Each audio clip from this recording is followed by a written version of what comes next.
எல்லாருக்கும் வணக்கம். நான் உங்கள் சிவனுக்கு இனியவன். இன்னைக்கு நாம் ஒரு அற்புதமான ஆலயத்தை தரிசனம் பண்ண போகிறோம்.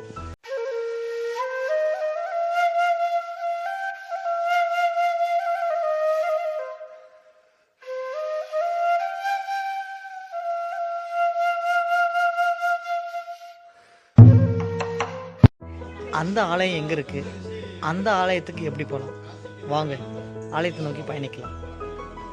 இன்னைக்கு நாம காஞ்சிபுரம் மாவட்டம் காஞ்சிபுரம் பேருந்து நிலையத்திலிருந்து 3 கிலோமீட்டர் தூரத்தில் உள்ள திரு கச்சி அநேக தங்கைவதேசர் ஆலயத்தை தரிசனம் செய்ய போகிறோம். வாருங்கள் ஆலயத்தை நோக்கி பயணிப்போம். ஆலயம் இருக்கும் இடத்திற்கு வந்துவிட்டோம். சுந்தரமூர்த்தி நாயனரால் பதிகம் பாடப்பட்ட தொண்டை நாட்டு தலங்களில் 4வது தலமாகவும் தேவார பாடல் பெற்ற 276 தலங்களில் 237வது தலமாகவும் திகழ்கிறது இந்த திருத்தலம். இத்தலத்தில் இறைவன் சுயம்பு மூர்த்தியாக அநேக தங்காவதேஸ்வரர் என்ற திருநாமத்தில் எழுந்தருள் புரிகின்றார். அநேகதம் என்றால் யானை. யானை முகத்துடைய விநாயக பெருமான் சிவலிங்க திருமேனியை நிறுவி வழிபட்ட தலம் ஆதலால் இது அநேக தங்காபதம் என்ற பெயர் பெற்றது. இவ்வாலயம் வடக்கில் ஒரு சிறிய கோபுரத்துடன் கூடிய முகப்பு வாயிலுடனும் கிழக்கில் மற்றொரு முகப்பு வாயிலுடனும் காணப்படுகின்றது. இந்த வாயில்கள் வழியே உள்ளே நுழைந்தால் ஒரு விசாலமான வெளிச்சுற்று உள்ளது.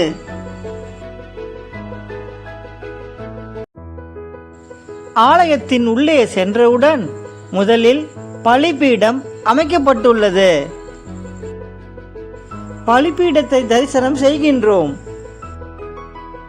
பலிபீடத்தை தொடர்ந்து நந்தி மண்டபத்தில் நந்தியம்பெருமான் இறைவனை நோக்கியவாறு அமர்ந்துள்ளார். நந்தியம்பெருமானையும் தரிசனம் செய்கின்றோம். ஆலயத்தின் பிரகாரத்தை வலம் வருகின்றோம்.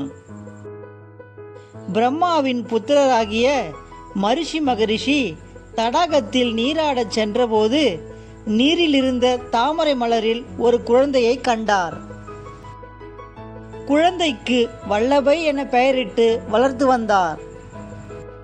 சிவபக்தியாக இருந்த அவளை இரண்ய அசுரரான கேசி பிடித்துச் சென்றான். வல்லபை தன்னை காத்தருளும்படி சிவபெருமானிடம் வேண்டினாள். சிவபெருமான் விநாயகரை அனுப்பி வல்லபையை மீட்டு வர எண்ணினார். அப்போது அம்பிகை சிவனிடம் விநாயகன் அசுரர்களை அழித்து வெற்றி பெற அருள் செய்ய வேண்டும் என்றாள். அதற்கு சிவபெருமான் இத்தலத்தில் தன்னை வணங்கிவிட்டு சென்றிட அசுரர்களை வெற்றி கொள்ள வலிமை உண்டாகும் என்றார். விநாயகரும் அசுரர்களை அழிக்க செல்லும் முன்பு இவ்விடத்தில் லிங்க பிரதிஷ்டை செய்து வழிபட்டார்.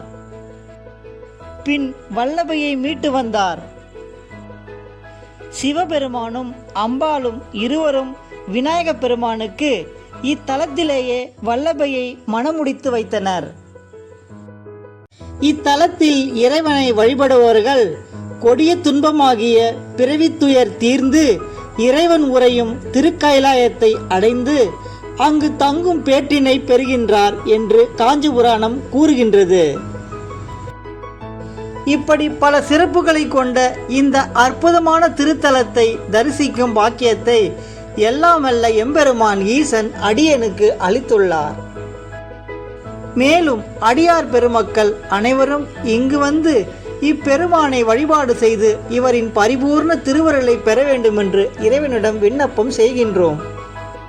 மீண்டும் ஒரு அற்புதமான சிவாலய தரிசனத்துடன் உங்களை சந்திக்கும் வரை உங்களிடமிருந்து விடைபெறுவது உங்கள் சிவனுக்கு இனியவன். நன்றி. திருச்சிற்றம்பலம்.